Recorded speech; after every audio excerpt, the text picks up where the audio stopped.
एक दिन कुर्बानी का दिन था। यहां से आप देखिए, एक दिन बकरीद का दिन था, कुर्बानी का दिन था। आपने जानवर ज़िबा किया और ज़िबा करने के बाद उसका गोश्त पककर जब हजरत आयशा सिद्दीका ने अपने हस्बैंड को दिया, अल्लाह के नबी को दिया, कुर्बानी के गोश्त की पहली बोटी अल्लाह के नबी के पास आती है। आपने प्याला उठाया और उस गोश्त की बोटी को लेकर जैसे ही मुंह में लगाते हैं, खाते नहीं है, उसको वापस कर देते हैं और आंखों में आंसू आ जाते हैं। रोते हुए पूछा अम्मा आयशा ने, मेरे सरताज क्या हुआ? अरे अल्लाह के नबी आपको ये क्या हो गया है? तो अल्लाह के नबी जवाब देते हैं, आयशा आज मुझे खदीजा की याद आ रही है। खदीजा इस दुनिया में नहीं है, इंतकाल कर चुकी हैं। लेकिन इंतकाल के बाद जबकि हजरत आयशा एक जवान बीवी नबी के पास बैठी है, लेकिन नबी अकरम गोश्त नहीं खा रहे हैं। क्या कहते हैं? आयशा आज मुझे खदीजा की याद आ रही है। खदीजा जिंदा होती तो वो भी मेरे साथ बैठकर खाना खाती, मेरे साथ बैठकर गोश्त तनावुल फरमाती। पूरी दुनिया को बता दिया, आए नबी की जिंदगी पर लांछन लगाने वालों, आए मोहम्मद साहब की जिंदगी पर जुल्म करने वालों, इल्जाम लगाने वालों, ये नबी का प्यार था कि अपने से 15 साल बड़ी औरत के साथ इस तरह रहे कि उसके इंतकाल के बाद भी उसको भूल नहीं सके, इंतकाल के बाद भी उसको भुला नहीं सके। खदीजा इस दुनिया में नहीं है, लेकिन अल्लाह के रसूल अपने दिल से खदीजा को नहीं निकाल सके। फरमाया आयशा जब तक खदीजा की सहेलियों को गोश्त नहीं पहुंच जाएगा मैं नहीं खाऊंगा। फिर आपने जानवर के गोश्त के टुकड़े किए, उसकी बोटियां बनाई और पैकेट बना बना कर आपने खदीजा की सहेलियों को पहुंचाया। और खदीजा की सब सहेलियों को जब गोश्त पहुंच गया तब अल्लाह के नबी ने गोश्त खाया। तो प्रैक्टिकल करके अगर बताया तो किसने बताया? इस्लाम ने। इसलिए मैं कहता हूं कि दुनिया का कोई मजहब कंप्लीट नहीं है, कंप्लीट अगर कोई मजहब है तो इस्लाम है। और इसीलिए कुरान ने क्या कहा? अल-यौमा अकमलतु लकुम दीनकुम व अतममतु अलैकुम निअमती व रज़ीतु लकुमुल इस्लाम दीना। आए मोहम्मद सल्लल्लाहु अलैहि वसल्लम आज मैंने तुम्हारे इस दीन को मुकम्मल कर दिया। अल-यौमा अकमलतु लकुम दीनकुम, आज मैंने तुम्हारे लिए तुम्हारे इस दीन को मुकम्मल कर दिया। व अतममतु अलैकुम निअमती, और अपनी नेमतों का इत्माम कर दिया, अपनी नेमतें हमने पूरी कर दी। व रज़ीतु लकुमुल इस्लाम दीना, और मैं आज तुम्हारे इसी दीन इस्लाम से राजी और खुश हो गया। दुनिया के किसी मजहब के अंदर आपको कंप्लीट होने का सबूत नहीं मिलेगा। अगर मुकम्मल कोई मजहब है, देखिए बैठो कैसे, इस्लाम बताता है। दुनिया के किसी धर्म में देख लो, खड़े होकर खाना चाहिए कि बैठ के खाना चाहिए, ना हिंदू धर्म बताएगा, ना ईसाई बताएगा, ना यहूदी बताएगा, लेकिन इस्लाम बताएगा कि खाना कैसे खाओ। 3 तरीके बताए, या तो दोनों पैर ऊपर करके उखड़ू बैठ के खाओ, या दोनों पैर पीछे कर लो जैसे अत्तहियात में बैठा जाता है उस तरीके से बैठ के खाओ। मेरे भाइयों, खाने के तरीके किस तरीके से खाया जाए, एक पैर बिछा लिया जाए और एक पैर खड़ा कर दिया जाए, इस तरीके से, ये 3 तरीके अगर बताए हैं तो इस्लाम ने बताए हैं। दुनिया के किसी धर्म ने यह नहीं बताया कि कितना खाओ। इस्लाम कहता है कि खाते वक्त अपने पेट के 3 हिस्से कर लो, एक हिस्सा खाओ, एक हिस्से में पानी पियो और एक हिस्सा खाली छोड़ दो, ताकि तुम अल्लाह को याद कर सको, अल्लाह का जिक्र कर सको। आज की मेडिकल साइंस कहती है जो लोग पेट भर के खाना खा लेते हैं, जिसको हमारे यहाँ कहा जाता है ठूस कर खाना, हलक तक खा लेना, जो इतना खाते हैं वो हमेशा बीमारियों में मुब्तला रहते हैं। और अल्लाह के रसूल के मुताबिक, सुन्नत के मुताबिक अगर कोई लोग खाना खाने शुरू कर दें, 2 हिस्से में खाएं, एक हिस्सा खाली छोड़ दें, तो ये बीमार हो ही नहीं सकता, क्योंकि पेट तमाम बीमारियों की जड़ है। पेट तमाम बीमारियों की जड़ है। जब पेट ठीक रहेगा तो आदमी अपने आप सही रहेगा। तो ये कंप्लीटली अगर कोई मजहब है, मुकम्मल कोई मजहब है, तो वो इस्लाम है। इसीलिए फरमाया वमन यब्तगी गैरल इस्लामी दीनन फलन युक़बल मिन्हु, इस्लाम को छोड़कर अगर कोई दूसरा दीन तलाश करोगे तो वह हरगिज़ कबूल नहीं किया जाएगा। इस्लाम को छोड़कर अगर कोई दूसरा दीन तलाश करोगे तो वो हरगिज कबूल नहीं किया जाएगा, वो दीन माना ही नहीं जाएगा। इस्लाम को छोड़कर अगर कोई दूसरा दीन तलाश करोगे तो वो कबूल नहीं किया जाएगा। वहुवा फिल आखिरति मिनल खासिरीन, और वो आखिरत के अंदर खसारा उठाने वालों में से, नुकसान उठाने वालों में से होगा। यह है इस्लाम। इसके अलावा दूसरा दीन तलाश करोगे तो वो कबूल नहीं किया जाएगा। अब आइए थोड़ा सा आपको ये भी बता दूं कि इस्लाम किस चीज का नाम है। हम समझते हैं कि जो कुछ भी कर लो वो इस्लाम है। नहीं नहीं, इस्लाम दो चीजों का नाम है, रब के कुरान का और मुहम्मदुर रसूलुल्लाह के फरमान का। आप कितना भी अच्छा काम कर लें, कितना भी अच्छा काम कर लें, लेकिन अगर कुरान की मोहर नहीं है या मुहम्मदुर रसूलुल्लाह सल्लल्लाहु अलैहि वसल्लम की उस पर मोहर नहीं है तो वो अल्लाह के यहाँ कबूल नहीं होगा। देखिए यहाँ हर मसलक के लोग आए होंगे, ज्यादातर अहले हदीस हैं, मैंने मान लिया, लेकिन एक बात याद रखिएगा, बहुत गौर से सुनिएगा, किसी पर कोई क्रिटिसाइज नहीं होनी चाहिए, किसी पर कोई हमला नहीं होना चाहिए। हर आदमी को अपने मसलक पर अमल करने का इख्तियार है। लेकिन ये बात कौन नहीं मानेगा कि इस्लाम कुरान और हदीस का नाम है। मसला ये नहीं है कि आप जोहर में 12 रकात पढ़ते हैं या 10 रकात पढ़ते हैं। मसला ये नहीं है कि तरावी 8 रकात पढ़ना चाहिए या 20 रकात पढ़ना चाहिए। मसला ये नहीं है कि मगरिब के अंदर 5 रकात पढ़ना चाहिए या 7 रकात पढ़ना चाहिए, ईशा की 7 रकात पढ़नी चाहिए या 17 रकात पढ़नी चाहिए। ये कोई मसला नहीं है। मसला ये है कि हम जो इबादत कर रहे हैं वो जनाबे मुहम्मदुर रसूलुल्लाह के तरीके पर हो रही है या नहीं हो रही है, बस इतनी सी बात है। हर मुसलमान जब भी नमाज पढ़े तो वो ये सोचे कि जनाबे मुहम्मदुर रसूलुल्लाह ने ऐसी नमाज पढ़ी या नहीं, ऐसा रोजा रखा या नहीं रखा। मसलन रोजा इफ्तार का टाइम हो रहा है हमारे यहाँ, मान लीजिए हरिश्चंद्रपुर में 5:25 पर, एक मिसाल दे रहा हूँ।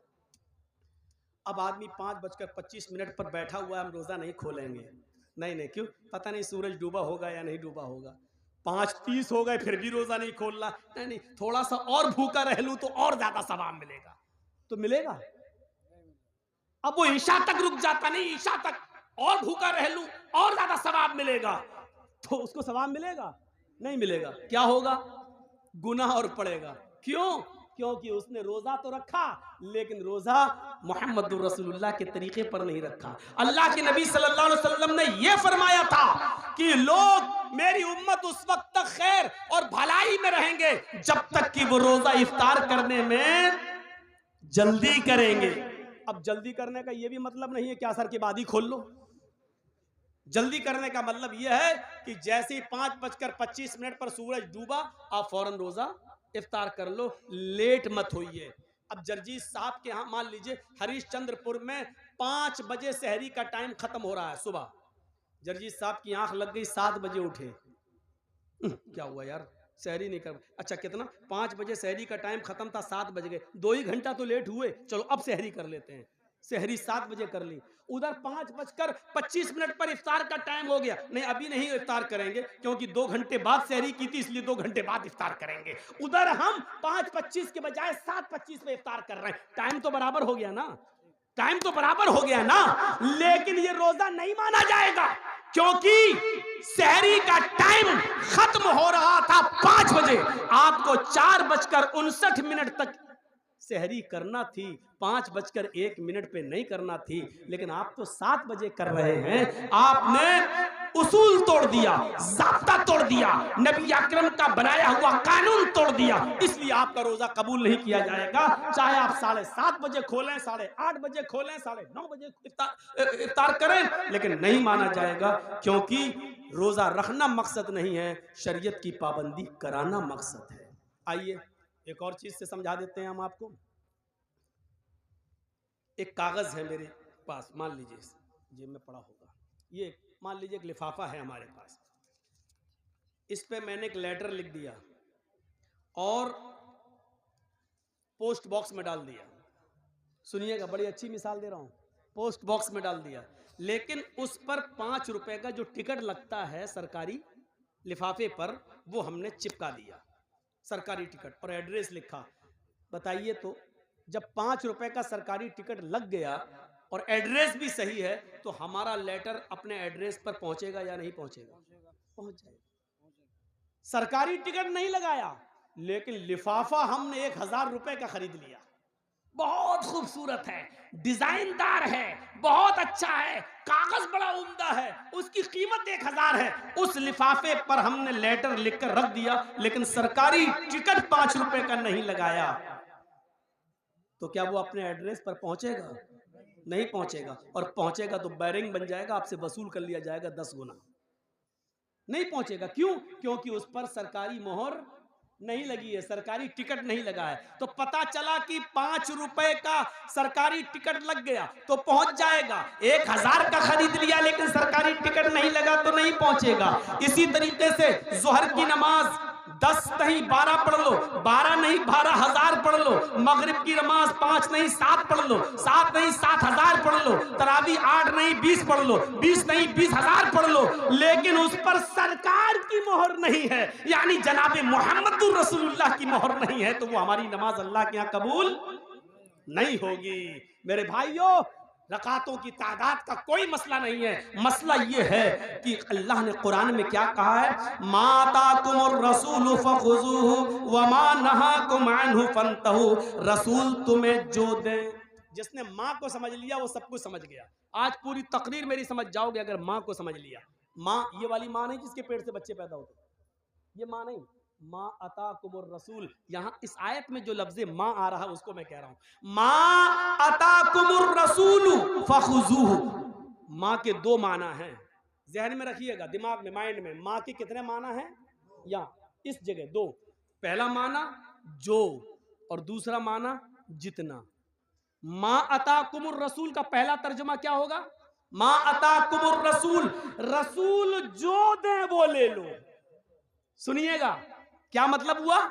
माँ अताकुमुर रसूल, रसूल जो दे वो ले लो। और दूसरा माँ का तर्जुमा यहाँ ये होगा, माँ अताकुमुर रसूल, रसूल जितना दे उतना ले लो। मतलब समझ रहे हो क्या? ना उसमें ज्यादा कर सकते हो ना उसमें कम कर सकते हो। अगर मगरिब की 3 रकात दी है फर्ज तो 3 ही पढ़ना है। अब अगर कोई 5 पढ़ ले तो गुनाहगार होगा। अल्लाह के रसूल ने वुजू बनाने का हुक्म दिया है तो 3 बार हाथ धुलने को कहा, 3 बार कुल्ला करने को, 3 बार नाक में पानी डालने को, 3 बार चेहरा धुलने को। अब कोई आदमी कहे यार मैं 4 बार धुल लेता हूं, जितना ज्यादा धुलो उतना ज्यादा चेहरा साफ होगा, जितना ज्यादा हाथ धुलो उतना ज्यादा हाथ साफ होगा, जितना ज्यादा पैर धुलो उतना ज्यादा पैर साफ होगा। तो माफ कीजिएगा, जो आदमी आज़ाए वुजू को 4 बार या 5 बार धुलता है तो उसका वजू होगा नहीं। सुन्नत के खिलाफ करने पर उसकी नमाज रद्द कर दी जाएगी और उसको गुनाह पड़ेगा। क्यों? क्योंकि अल्लाह के रसूल ने जितना दिया था इसने उतना नहीं लिया, बल्कि नबी के दिए हुए को कम समझा, इसलिए उसने ज्यादती कर दी, अपनी तरफ से बढ़ा दिया अपनी तरफ से। तो नबी जो दे वो ले लो और जितना दे उतना ले लो। और इतना याद रखना, गलती बड़े बड़ों से हुई है। कोई आदमी दुनिया में ये नहीं कह सकता कि हमसे खता नहीं हो सकती है। इस्लाम जानबूझकर खता करने को गुनाह करार देता है, लेकिन अनजाने में, मसलन हम बहुत पढ़े लिखे, एक मिसाल दे रहा हूं, मान लीजिए मैं बहुत पढ़ा लिखा लेकिन हमको तहकीक करने में कोई गलती हो गई, लेकिन इल्म हो जाने के बाद कि सही चीज ये है, हम जो है वो गलत है, तो फिर सही चीज आ जाने के बाद हमको गलत चीज को छोड़ना पड़ेगा, हमें गलत चीज को तर्क करना पड़ेगा। इल्म हो जाने के बाद भी हम उस पर जमे हुए हैं तो वो ठीक नहीं है। आइए मैं तुम्हें लेके चलता हूं एक ऐसे मंजर की तरफ, आपको बड़ी हंसी आएगी, आपको बड़ा मजा भी आएगा, लेकिन मजा देने के लिए और हंसाने के लिए मैं आपको तकरीर नहीं कर रहा हूं। यहां आपको बुखारी शरीफ की एक हदीस का वाकया सुनाने जा रहा हूं, लेकिन इस वाकये में यह आपको थोड़ी सी मुस्कुराहट आ जाएगी। 2 कदीम सहाबा हैं और सफर कर रहे हैं। एक का नाम है हजरत अम्मार और एक का नाम है हजरत उमर। उमर फारूक का तो नाम बहुत अच्छी तरह जानते हो, और अम्मार का भी नाम जानते हो कि हजरत सुमैया के बेटे हैं अम्मार। वो सुमैया जिनको शर्मगाह में नेजा दाखिल कर दिया गया था और इस्लाम में पहली जो शहीद हुई थी खातून वो। अब सुन लीजिए आप मेरी बात, अब जिसका पेशाब लग रहा हो वो उसको भी रोक लो यहीं पर, मत जाने दो यार, ये बार बार उठ रहे हैं मेरे सामने। असल में बात ये नहीं है, मेरे सामने उठना गलत नहीं है। एक बार हैदराबाद में मैं तकरीर कर रहा था तो कोई मेरे सामने से उठा तो मैं समझा पेशाब करने जा रहा है। वो पेशाब करने के बजाय वो सीधा मेरे माइक आके पकड़ के फेंक देता है, और उसके बाद में लाठी डंडे और टमाटर अंडे चले वहां फेंके गए। तो मुझे वही मेरे दिमाग में भरा हुआ है, जब भी सामने से कोई उड़ता तो मुझे डर लगता है कि ये माइक पकड़ने ना आ रहा हो। अब वही दिमाग है। मैंने कहा नहीं, वो भूखा आदमी, उससे पूछा दो दो क्या, कहता 4 रोटी। तो जो दिमाग में भरा होगा वही है ना, तो मेरे दिमाग में ये भरा है। जो भी सामने से उड़ता है मैं समझता हूँ ये माइक पकड़ने तो नहीं आ रहा है। जैसे अभी मौलाना मेरे कान में बोले तो मुझे यही लगा, कहीं कुछ लगा मुझे, लेकिन वो कान में बोल दिए, समझा दिए, ठीक है। तो सुनिए, एक थे अम्मार और एक थे उमर, दोनों सफर में थे। अब मैं अपनी स्पीड थोड़ी स्लो कर रहा हूं आपको तभी आप समझ पाएंगे। दोनों सफर कर रहे हैं और रात में जंगल से गुजर हो रहा है। सोचते खतरनाक जानवर हैं, इसलिए इसी जंगल में सो लिया जाए, आराम कर लिया जाए। उन्होंने अपनी अपनी चादर बिछाई और सो गए। फजर की नमाज में दोनों को उठना था, फजर की नमाज में दोनों को उठना था। बड़ा दिलचस्प वाकया सुना रहा हूं, आपको भी मजा आएगा, सुनिए। और जिनको मसला मालूम नहीं होगा वो मसला भी जान जाएंगे। दोनों को फजर की नमाज में उठना था और दोनों फजर की नमाज के वक्त उठे, लेकिन दोनों ही जुम्बी हो गए। जुम्बी समझते हैं? दोनों को ही गुस्ल की जरूरत पड़ गई। अब तो समझ गए ना, खुलकर कहने की जरूरत नहीं है। यानी दोनों इंसान हैं, आदमी सोता है, दोनों को ही नाइट फॉल हो गया। अब गुस्ल करना पड़ेगा तभी नमाज होगी, लेकिन पानी नहीं है। अब क्या किया जाए? तो हजरत अम्मार कहते हैं, उमर जी मुझे मसला मालूम है। कहा क्या? सुनिए, बहुत स्लो सुना रहा हूं ताकि आपके दिमाग में बिल्कुल घुसा दूं। कहा उमर मुझे मसला मालूम है। अल्लाह के नबी जुमे का खुतबा दे रहे थे तो आपने फरमाया जब पानी ना मिले तो पाक मिट्टी से तयम्मुम कर लो। हजरत उमर कहते चुप रहो, जिस मस्जिद में अल्लाह के नबी ने ये खुतबा दिया उसमें हम भी थे। आपने ये बात कही थी कि पानी ना मिले तो तयम्मुम कर लो, लेकिन वो वुजू के लिए कहा था, गुस्ल के लिए नहीं। हमको वुजू की जरूरत नहीं है, गुस्ल की जरूरत है। अल्लाह के रसूल ने उस मस्जिद में जो जुमे का खुतबा दिया था उसमें यह कहा था कि अगर वुजू के लिए पानी ना मिले तो तयम्मुम कर लो। दोनों हाथ पाक मिट्टी पे मार के फूंक लो, चेहरे पे फेर लो, दायां हाथ बाएं हाथ पर और बायां हाथ दाएं हाथ पर फेर लो तो तयम्मुम हो जाता है। ये अल्लाह के नबी ने बताया था। तो यहां तो वुजू का मामला नहीं है, हम लोग नापाक हैं, हम लोग को गुस्ल की जरूरत है। हजरत अम्मार कहते हैं, हजरत अम्मार कहते हैं तो एक काम करिए ना, वुजू में हाथ पैर मुंह कुल्ला किया जाता है और ये सब धुला जाता है। हमको गुस्ल की जरूरत है, इसलिए पूरे जिस्म पे मिट्टी फेर लेते हैं। हाँ? ऐसा करते हैं, यानी अपना अपना दिमाग लगा रहे हैं। देखिए हजरत उमर कहते नहीं नहीं नहीं नहीं, हमें कोई अच्छा नहीं लग रहा है। क्यों? हमको मसला मालूम नहीं, ऐसा ना हो ऐसा करने पर गुनाह हो। तो हजरत अम्मार ने अपनी अकल चलाई और हजरत उमर ने अपनी अकल चलाई। हजरत अम्मार ने कहा तुम्हें नहीं पढ़ना मत पढ़ो, मैं तो पढ़ूंगा नमाज। तो हजरत अम्मार ने क्या किया, एक झाड़ी के पीछे चले गए, मिट्टी पड़ी थी, बुखारी शरीफ की हदीस के अल्फाज हैं, अपने जिस्म को उस पर पूरा मिट्टी में लोट लिया। बुखारी में क्या है, कमा तमर्रकुद्दाब्बा यतमर्रकु कमा तमर्रकुद्दाब्बा। हजरत अम्मार मिट्टी पर ऐसे लोटे, ऐसे जैसे चौपाया, आपने देखा होगा जानवर को मिट्टी में ऐसे करता ना, फिर झाड़ देता अपने आप को, पूरे जिस्म पर मिट्टी हो जाती है उसके। तो हजरत अम्मार ने ऐसे ही किया, पूरा करके पूरे जिस्म पर मिट्टी मल ली और गए और नमाज पढ़ ली। हजरत उमर देख रहे हैं, उन्होंने नमाज नहीं पढ़ी। हजरत अम्मार ने पढ़ ली। हजरत उमर ने कहा पता नहीं सही हुआ कि गलत। नहीं, उन्होंने अपनी अकल दौड़ाई, नमाज नहीं पढ़ी। शहर में गए, सुबह सूरज निकलने के बाद पानी मिल गया, और जैसे ही पानी मिला तो हजरत उमर ने सबसे पहले गुस्ल करके फजर की नमाज कज़ा कर ली, पढ़ ली। उस जमाने में मोबाइल का दौर नहीं था। दबाया, हाँ जर्जी साहब जरा बताइए तो। मालूम है रात के 3 बजे लोग हमें परेशान कर देते कभी तो, इसलिए मोबाइल बंद कर दिया, रख दिया। 3 बजे पूछते हैं, मौलाना साहब फला हॉस्पिटल में मेरी बीवी एडमिट है। अच्छा, अल्लाह ताला ने अभी अभी एक बेटा दिया, क्या नाम रखूं? अरे बच्चा आज पैदा हुआ है, कभी ने 7वें दिन नाम रखना है, तुझे अभी जरूरत क्या थी, सुबह पूछ लेता। रात में 3 बजे फोन करा, क्या नाम रखूं? तो ये परेशान करने वाले लोग भी होते हैं, 3 बजे फोन कर रहे हैं। कहा अरे मौलाना खुशी थी इसलिए बोल दिया। तो बोलो ना मौलाना साहब हमारे बच्चे के लिए दुआ करना, अल्लाह ताला ने चांद सा बेटा दिया। ये क्या नाम 3 बजे फोन कर रहा है? तो उस जमाने में फोन का जमाना नहीं था, अल्लाह के रसूल से मसला मालूम कर लिया जाए। अब सुनिए, अम्मार इब्ने यासिर ने नमाज पढ़ ली, हजरत उमर ने नहीं पढ़ी। जब सूरज निकल गया, पानी मिल गया, तब उमर फारूक ने नमाज पढ़ ली। जब सफर खत्म हुआ तो ये दोनों जब मदीने आए तो अल्लाह के नबी सल्लल्लाहु अलैहि वसल्लम से दोनों ने अपना अपना किस्सा बयान किया कि अल्लाह के रसूल बताइए हम दोनों में कौन सही, हम दोनों में कौन सही? तो अल्लाह के नबी ने फरमाया अच्छा दोनों को गुस्ल की जरूरत पड़ गई? कहा मार तुमने क्या किया? कहा अल्लाह के रसूल हमें तो मालूम था पानी ना मिले तो तयम्मुम कर लो। तो अल्लाह के रसूल ने फरमाया जी बिल्कुल। तो हजरत उमर ने कहा ये तो आपने वुजू के लिए कहा था, इन्होंने पूरे जिस्म पर मिट्टी मल ली। तो अल्लाह के रसूल ने कहा अम्मार क्या किया था तुमने? कहा कि मैं तो ऐसे लोटा मिट्टी पर जैसे 4 पैर वाला जानवर जमीन पर लोटता, पूरे जिस्म पर मिट्टी मल ली। तो अल्लाह के रसूल मुस्कुराए और मुस्कुरा कर कहते हैं कि अम्मार तुमने गलत किया, तुम्हें ऐसा नहीं करना चाहिए था।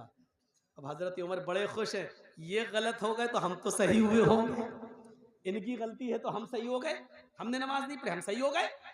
तो कह ले ले ना, और पूरे जिस्म पर मिट्टी मल लो हो गया ना।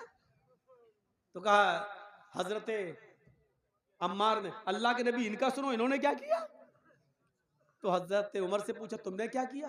कहा अल्लाह के रसूल जब तक पानी नहीं मिल गया मैंने गुस्ल ही नहीं किया, नमाज का वक्त निकल गया, सुबह सूरज निकलने के बाद पानी मिला तो मैंने वुजू बना गुस्ल किया फिर नमाज पढ़ी। आपने कहा उमर तुमने भी गलत किया है?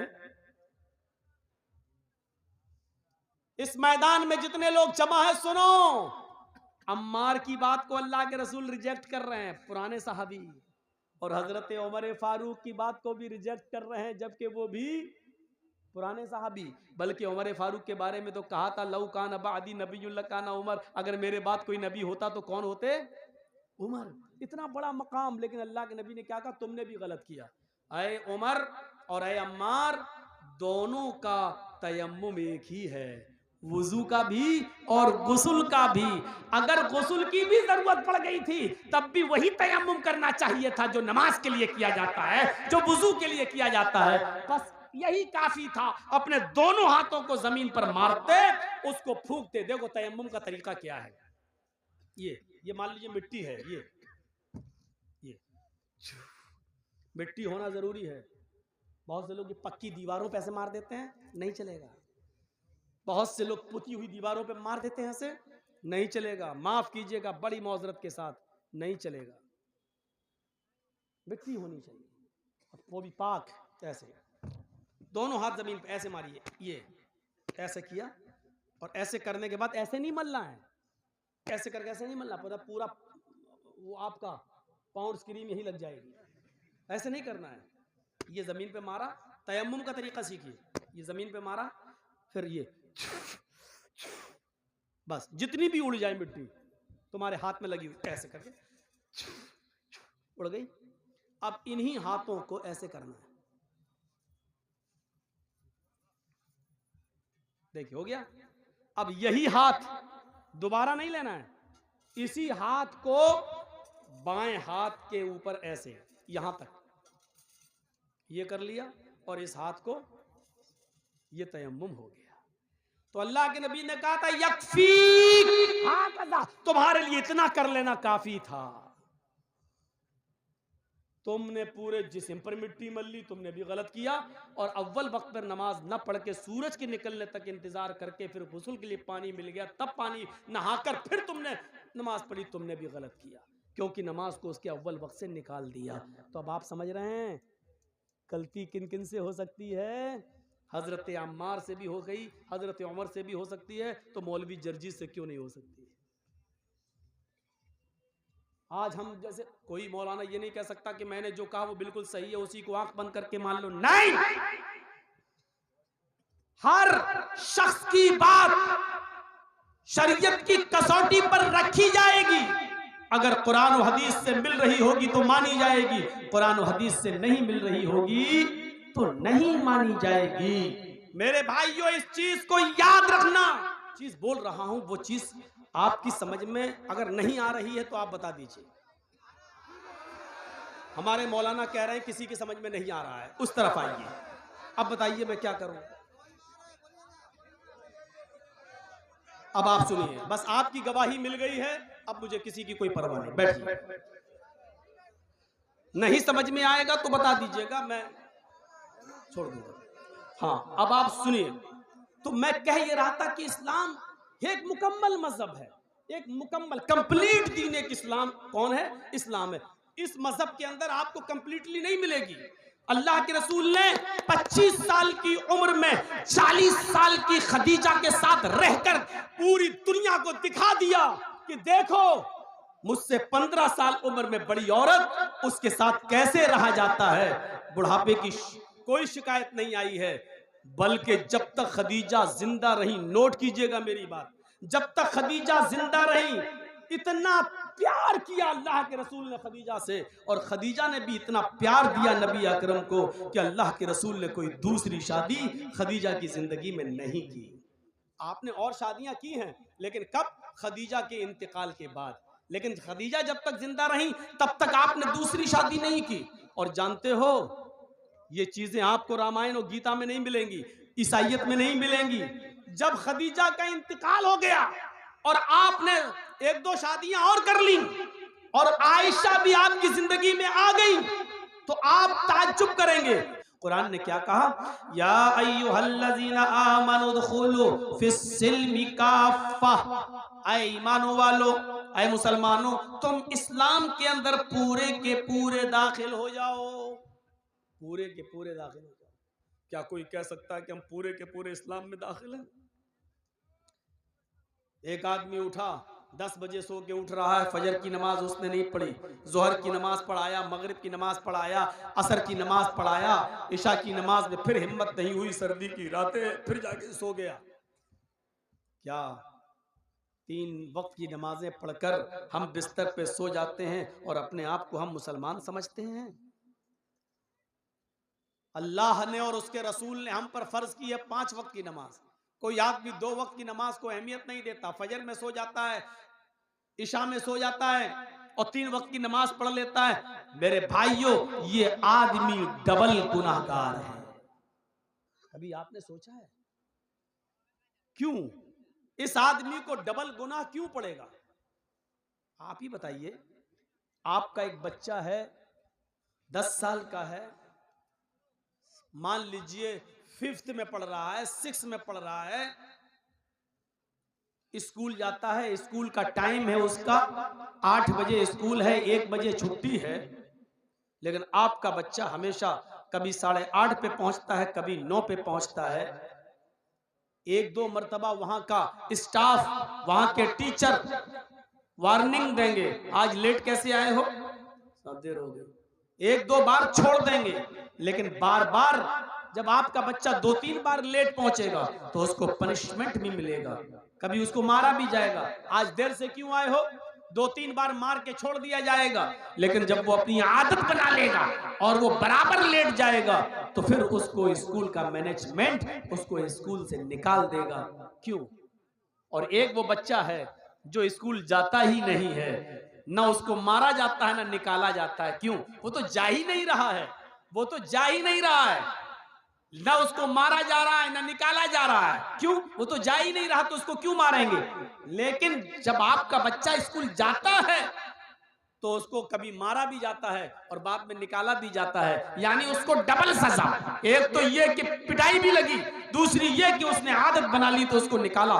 पढ़ने वाले बच्चे को डबल सजा और जो बिल्कुल नहीं पढ़ रहा है उसको कोई सजा नहीं। तो आपने कभी गौर किया, जो आदमी बिल्कुल नमाज नहीं पढ़ रहा है दुनिया में उसको कोई सजा नहीं है, नहीं पढ़ रहा है, लेकिन जो आदमी 3 टाइम की पढ़ता है 2 टाइम की छोड़ देता है, 4 वक्त की पढ़ रहा है 1 टाइम की छोड़ देता है, ये आदमी अल्लाह की अदालत में डबल मुजरिम है, डबल गुनाहगार है। उसकी वजह यह है कि अल्लाह ने फर्ज की है 5 वक्त की नमाज, ये अपने ऊपर फर्ज कर लिया 3 वक्त की नमाज।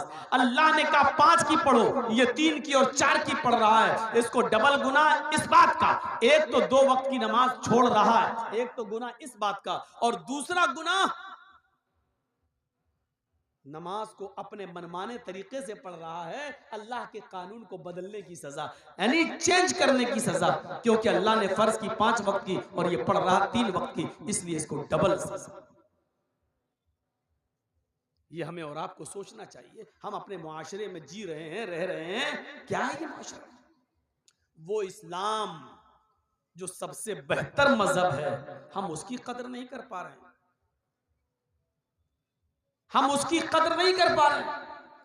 हर वक्त जब तक हम इस्लाम में डूबे नहीं रहेंगे, मसलन जर्जी साहब कुर्सी पर बैठे तकरीर कर रहे हैं, कुर्सी पर बैठने से पहले सोच लेना चाहिए कि कुर्सी पर बैठकर तकरीर करना कोई नाजायज तो नहीं है। जब हम माइक में बोलें तो ये सोच लेना चाहिए कि माइक में बोलना कहीं गुनाह तो नहीं है। आप जो जलसा सुनने के लिए यहां बैठे हैं और बिना जरूरत के आप उठ रहे हैं, बैठ रहे हैं और आवाज कस रहे हैं और आपके मुंह से आवाज निकल रही है, तो आपको ये सोच लेना चाहिए कि आवाज निकालने से पहले कहीं जलसा सुनते वक्त, कुरान और हदीस की बातें सुनते वक्त मुंह से बोलना जायज है कि नाजायज है। जब तक हम हर बात पर इस्लाम की फिक्र नहीं करेंगे कि ये इस्लाम में जायज है कि नाजायज, तब तक हम इस्लाम पर पूरा अमल नहीं कर सकते। हमारा उठना, बैठना, लेटना, सोना, जागना, खाना, पीना सब इस्लामी होना चाहिए। हमारी शादियां इस्लामी होनी चाहिए, हमारा रहन सहन इस्लामी होना चाहिए, हमारे बीवी बच्चे इस्लामी माहौल में रहना चाहिए। ये तमाम चीजें जब तक हम सोचेंगे नहीं। कहा जाता है कि एक आदमी बहुत भूखा था, भूख की वजह से उसको हालत उसकी खराब थी, और उस आदमी से किसी ने पूछा कि 2-2 कितने होते हैं? 2-2, 2 और 2 कितने? उसने कहा 4 रोटी। कभी आपने सोचा है कि उस भूखे आदमी की जबान से 4 रोटी क्यों निकला? उसको 4 पेन भी तो कह सकता था, 4 फैन भी तो कह सकता था, 4 माइक भी तो कह सकता था, 4 किताब भी तो कह सकता था, 4 मोबाइल भी तो कह सकता था, और इसको भी कहने की जरूरत नहीं थी, क्योंकि पूछने वाले ने सिर्फ गिनती पूछी, 2 + 2 कितना, 2 और 2 कितना? उसका जवाब सिर्फ ये होना चाहिए था कि 4, लेकिन उसके मुंह से निकला क्या? 4 रोटी, क्योंकि उसको भूख लगी थी, उसका दिमाग सिर्फ रोटी की तरफ लगा हुआ था, उसका जहन सिर्फ खाने की तरफ लगा हुआ था, इसलिए सवाल ना समझते हुए भी उसने जवाब में रोटी कह दिया। इससे क्या पता चलता है? इससे पता यह चलता है कि जिसका दिमाग जिस चीज में लगा हुआ है उससे वही चीज नमूदार होती है, जाहिर होती है। हमारा उठना, हमारा बैठना, हमारा दिमाग इसी में लगना चाहिए। हमारा उठना इस्लामी है या नहीं, हमारा बैठना इस्लामी है या नहीं, हमारा खाना इस्लामी है या नहीं, हमारा पीना इस्लामी है या नहीं, हमारा चलना इस्लामी है या नहीं, हम अपनी बेटी की जो शादी कर रहे हैं वो इस्लामी है या नहीं। जब तक हमारी सोच, हमारा दिमाग, हमारा माइंड जब तक पूरा का पूरा इस्लाम की तरफ नहीं लगेगा, हम इस्लाम के ऊपर पूरे के पूरे अमल नहीं कर सकते और इस्लाम के अंदर पूरे के पूरे हम दाखिल नहीं हो सकते हैं। कुरान कहता है या अय्युहल्लज़ीना आमनू उदखुलू फिस्सिल्मी काफ़ा, आई ईमानो वालो तुम इस्लाम के अंदर पूरे के पूरे दाखिल हो जाओ। इस्लाम के अंदर इसलिए दाखिल हो जाओ क्योंकि इस्लाम सबसे बेहतर मजहब है। दूसरे मजहबों को क्रिटिसाइज नहीं करना चाहिए, उन पर तनकीद नहीं करना चाहिए। हर आदमी अपने अपने मजहब पर अमल करने के लिए आजाद है और हर आदमी को अपने मजहब को सबसे अच्छा कहने का भी अधिकार है। वो जिस मजहब पर अमल कर रहा है वो कह सकता है कि हमारा मजहब सबसे अच्छा है। हम मुसलमान हैं, हम कह सकते हैं कि हमारा मजहब सबसे अच्छा है। कुरान इस बात की गवाही देता है, इन्नद्दीना इंदल्लाहिल इस्लाम,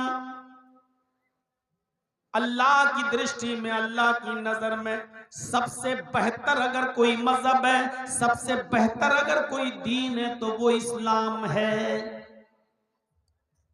सबसे बेहतर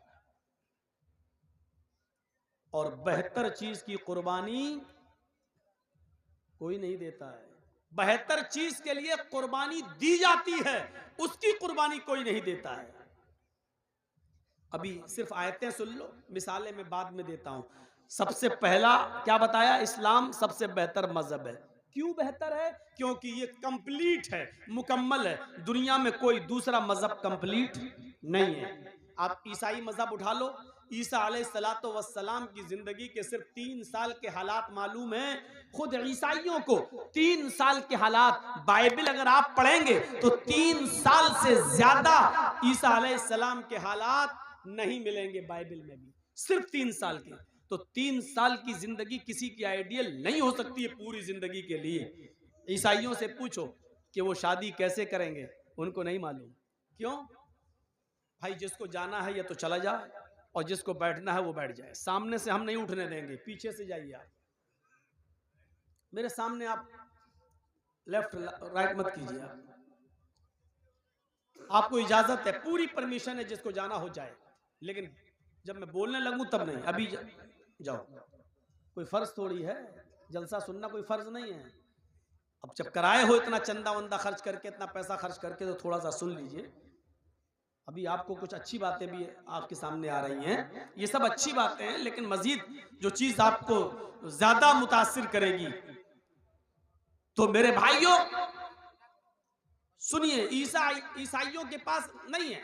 अगर उनसे पूछो कि शादी कैसे होती है, उनको नहीं मालूम। क्यों? क्योंकि ईसा अलैहिस्सलातो वस्सलाम ने शादी नहीं की थी।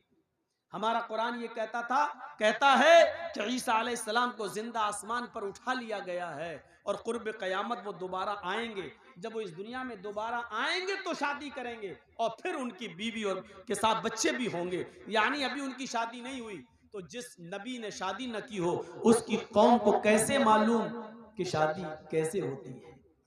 ईसा अलैहिस्सलाम ने शादी का कोई तरीका भी नहीं बताया। पूरी रामायण पढ़ जाइए आप। 2 रामायणें हैं, रामचरितमानस तुलसीदास जी की और एक रामायण है वाल्मीकि जी की, जिसको बोलते हैं वाल्मीकि रामायण। दोनों रामायण पढ़ जाइए। रामचंद्र जी की पूरी जिंदगी आपको नहीं मिलेगी। रामचंद्र जी की पूरी जिंदगी के हालात रामायण में नहीं मिलेंगे। उनकी भी चंद साल की जिंदगी के हालात रामायण में बंद है बस। इसलिए हिंदू भाइयों के पास भी सिर्फ इतना है, दानम दीक्षिता, दान दो, खैरात करो। लेकिन कितनी खैरात? मसलन आपके यहाँ खेती बाड़ी होती है, धान पैदा होता है, तो हदीसों में आता है ना कि धान में कितनी ज़कात देना है। अगर आसमान से बारिश होती है और बारिश के पानी से अगर धान पैदा होता है तो उसकी ज़कात अलग है। आसमान से बारिश नहीं हुई है, आपने सरकारी पानी नल चलाकर और जनरेटर के जरिए पानी खींचकर आपने खेत को सींचा है, उस पानी से धान पैदा हुआ है तो उसकी ज़कात अलग है। सोना और चांदी की ज़कात अलग है। समंदर या आपके तालाब में कितनी मछलियां होनी चाहिए कि उस पर ज़कात फर्ज होती है, कितनी बकरियों पर ज़कात फर्ज है, कितनी भैंसें और गायें होनी चाहिए कि जब आपके ऊपर ज़कात फर्ज बन जाएगी, ऊंट कितने होना चाहिए, कपड़े का बिजनेस करते हैं तो कपड़ा कितना होना चाहिए, आप जिस मकान में रहते हैं उस मकान में ज़कात है या नहीं, आपके मकान के अलावा 2-4 प्लाट और पड़े हुए हैं जो आपने खरीद के डाल दिए, उन प्लाट पे ज़कात है या नहीं। अगर वो प्लाट आपके अपने हैं तो उस पर ज़कात है या नहीं, या उन प्लाट को आप बेचना चाहते हैं, उससे बिजनेस करना चाहते हैं, उस पर ज़कात है या नहीं, है तो कितनी है। ये सारी चीजें ऐसी हैं जो इस्लाम बताता है, लेकिन हिंदू धर्म के अंदर इसकी कोई सीमा नहीं है। नकद है आपके पास तो 1 लाख रुपए में 2,500 रुपए आपके ऊपर ज़कात है, 40 रुपए में 1 रुपया ज़कात है, 100 रुपए में 2.5 रुपया आपके ऊपर ज़कात है, 1000 में आपके ऊपर 250 रुपए ज़कात है, 1 लाख में आपके ऊपर 2500 रुपए ने 2,500 रुपए ज़कात है। ये है इस्लाम के अंदर एक सीमा जो हिंदू धर्म के अंदर और ईसाइयत के अंदर आपको नहीं मिलेगी। सिर्फ इतना है, गरीबों की मदद करो, लेकिन कितनी, ये इस्लाम बताता है। तो इसलिए कहा इस्लाम एक मुकम्मल मजहब है, कंप्लीट मजहब है।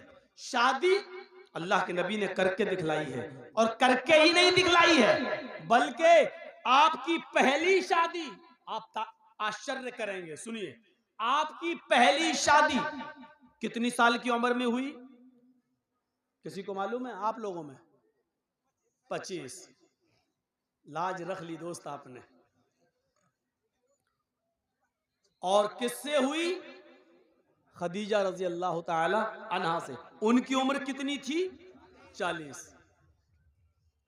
अल्लाह के नबी ने ये शादी करके बतला दिया है कि कम उम्र का लड़का बड़ी उम्र की औरत से शादी कर सकता है, और ये कोई नाजायज नहीं है।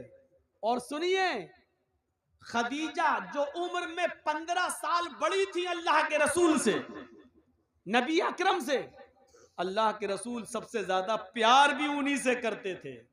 ये चीज ना ईसाइयत में मिलेगी ना हिंदू धर्म के अंदर मिलेगी।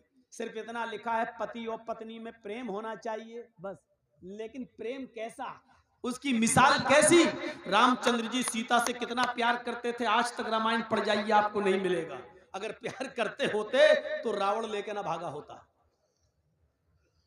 14 साल का वनवास ले लिया था रामचंद्र जी ने, अपनी पत्नी को छोड़ गए, 14 साल के लिए जंगल में चले गए। साहब, पत्नी की देखरेख कौन करेगा?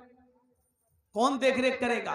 तो ये मैं क्रिटिसाइज नहीं करना चाहता हूं, और होना भी नहीं चाहिए, लेकिन बताना मैं ये चाहता हूं कि बीबी घर में अकेली, रामचंद्र जी का कोई पुत्र तो था नहीं भाई। 14 साल तुम जंगल में रहोगे तो बेटा कहां से आएगा, बेटी कहां से होगी, औलाद कहां से आएगी? तो ये सब चीजें सोचने की हैं। तो रामचंद्र जी के ने 14 साल का वनवास ले लिया, उधर रावण जो है उनकी पत्नी को लेके भाग गया। जो भी हुआ वो अलग बात है कि सीता जी अच्छी थी, नेक थी, अपने रामायण के मुताबिक उन्होंने रावण को हाथ नहीं लगाने दिया, और रावण ने भी बहुत चाहते हुए भी उनको बदनाम नहीं होने दिया।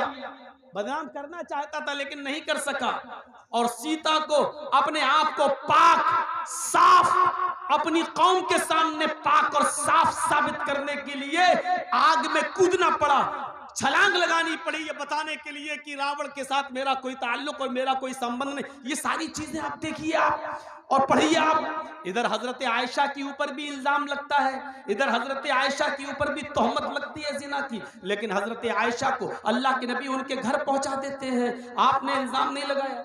टीवी वो ज्यादा देख रही हैं तो उनको तो और ज्यादा समझ में आना चाहिए हमारी हिंदी उर्दू, लेकिन वो सबसे पहले जाना शुरू कर देती हैं। अल्लाह रब्बुल आलमीन ने फरमाया, देखिए कितनी छोटी सी बात कही, लेकिन बात कितनी बड़ी है। या अय्युहल्लज़ीना आमनु दुखुलू फिस्सिल्मि काफ़ा, ऐ ईमान वालो, ऐ मुसलमानों, तुम इस्लाम के अंदर पूरे के पूरे दाखिल हो जाओ, कंप्लीटली मुस्लिम बन जाओ, मुकम्मल तौर पर तुम इस्लाम के अंदर दाखिल हो जाओ। इसका मतलब जानते हो क्या है? इस आयत का मतलब यह है कि इस्लाम हमारी मर्जी के मुताबिक उस पर अमल नहीं किया जाएगा, हमारे दिल से नहीं चलेगा, बल्कि इस्लाम मुहम्मदुर रसूलुल्लाह सल्लल्लाहु अलैहि वसल्लम की मर्जी के मुताबिक चलेगा। हम जो चाहें वो करें, वो इस्लाम नहीं है। मोहम्मदुर रसूलुल्लाह ने जो बताया है हमें वो करना है, वो इस्लाम है। मुस्लिम का माना क्या होता है? इस्लाम को लाकर एक आदमी मुस्लिम हो जाता है। मुस्लिम का माना क्या होता है आपको मालूम है? मुस्लिम, अल्लाह ताला हम सबको हज करने की तौफीक अता फरमाए। जब आप सऊदी अरब के अंदर जाएं तो किसी अरबी से पूछना आपके यहाँ मुस्लिम किसको कहते हैं।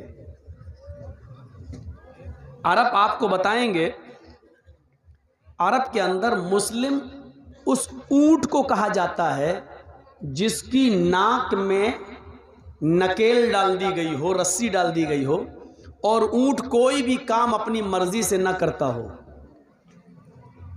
ऊंट का मालिक जब रस्सी पकड़ के उठाता है तो ऊंट उड़ता है। ऊंट का मालिक जब रस्सी से इशारा करता है, बिठाता है तो बैठता है। ऊंट का मालिक उसको खींच के पानी के पास ले जाता है, तब ऊंट पानी पीता है। ऊंट का मालिक जब ऊंट को खिलाता है तो ऊंट खाता है। ऊंट का मालिक जब उसको लेके चलता है तो ऊंट जाता है। ऊंट का मालिक जब उसको बांधने के लिए उसके गहवारे में जाता है तो ऊंट वहां पहुंच जाता है। यानी ऊंट के नाक में नकेल पड़ गई है, वो ऊंट अपनी मर्जी से कुछ नहीं कर सकता, जो कुछ भी करेगा अपने मालिक की मर्जी से करता है। ऐसे ऊंट को अरब क्या कहते हैं? हाजल जमालुल मुस्लिम, ये मुस्लिम ऊंट है, अपने मालिक का फर्मा बरदार ऊंट है। उसी मुस्लिम से मुस्लिम बना है। हम और आप मुस्लिम हैं। मुस्लिम का मतलब क्या है? अपनी मर्जी के मालिक नहीं है। हमारी नाक में भी एक नकेल डाल दी गई है शरीयत की। हम वहीं बैठेंगे जहां शरीयत हमें बैठने की इजाजत देती है। हम वहीं खड़े होंगे जहां शरीयत हमें खड़े होने की इजाजत देती है। हम इतना ही नहीं, वही खाएंगे शरीयत जो हमें इजाजत देती है। हम उसी चीज को पिएंगे शरीयत जिसको पीने की इजाजत देती है। गोया कि ये कह दिया जाए कि एक मुसलमान आवारा और खुला हुआ जानवर नहीं होता है कि वो जिसके खेत में जाना चाहे मुंह मारता फिरे। एक मुसलमान खूंटे से बंधा हुआ गाय, बैल, बकरी या कोई जानवर जो खूंटे से बंधा हुआ होता है, एक मुसलमान की पहचान वही होती है। वो एक खूंटे से बंधा हुआ है। कितना भी भाग ले कोई जानवर, जो जानवर खूंटे से बंधा है, रस्सी से बंधा है, वो कितना भी जाए लेकिन वो अपनी सीमा से बाहर नहीं जा सकता है। जितनी बड़ी रस्सी होगी वो उतना ही दूर जाएगा, उससे आगे नहीं जा सकता है। फिर उसको लौटकर अपने खूंटे के पास ही आना है। यही एक मुसलमान और एक मोमिन की तारीफ है। एक मुसलमान उतना ही लाइन को क्रॉस कर सकता है जितना वो जा सकता है, हद से ज्यादा नहीं। लौटकर उसको फिर वहीं आना है। यह है इस्लाम की, और यह है एक मुसलमान की, और यह है एक मोमिन की तारीफ। और जो मन में आता है जो खाता है, मन में आता है वो पीता है, मन में आता है वो वहां जाता है, मन में आता है वो करता है। जुआ भी खेलता है, शराब भी पीता है, चोरी भी करता है। हमारी माँ बहनें बेपर्दगी का मुजाहिरा भी करती हैं। जब चाहती हैं तब सोती हैं। उनके पास रात में सोने की कोई सीमा नहीं है। वो रात में 2 बजे सोएं, 3 बजे सोएं, उनकी कोई लिमिट नहीं है, कोई सीमा नहीं है। तो माफ कीजिएगा, ये उस आवारा जानवर की तरह है जो खूंटे से रस्सी तोड़कर भाग गया है। वो जिसके खेत में जाता है, घास चर रहा है, उसकी फसल बर्बाद कर रहा है, वो एक आवारा जानवर है। और वो ऐसा जानवर है कि जिसके नाक में नकेल नहीं है। उसको कोई भी पकड़ सकता है, उसकी कोई भी चोरी कर सकता है, उसको कोई भी खा सकता है, उसको कोई भी काट सकता है, क्योंकि वो आवारा है और अपने मालिक से भागा हुआ है। तो मेरे भाइयों, जिस तरीके से मालिक से भागा हुआ जानवर महफूज नहीं है, उसी तरीके से शरीयत के बाहर जिंदगी गुजारने वाला मुसलमान महफूज नहीं है। इसी को अल्लाह के रसूल ने कहा था, यूशिकुल उममु अन तदा अलैकुम कमा तदाअल अकलतु अला क़िसतिहा। एक जमाना तुम्हारे ऊपर ऐसा आ जाएगा कि सब जिस तरीके से भूखे लोग दस्तरखान पर टूट पड़ते हैं, भूखे लोगों को जहां खाना मिलता है वहीं टूट पड़ते हैं। ऐसी दुनिया की सारी कौमें तुम्हारे ऊपर टूट पड़ेंगी, दुनिया की सारी कौमें तुम्हारे ऊपर टूट पड़ेंगी। जिस तरह भूखे दस्तरखान पर प्यालों पर टूट पड़ते हैं,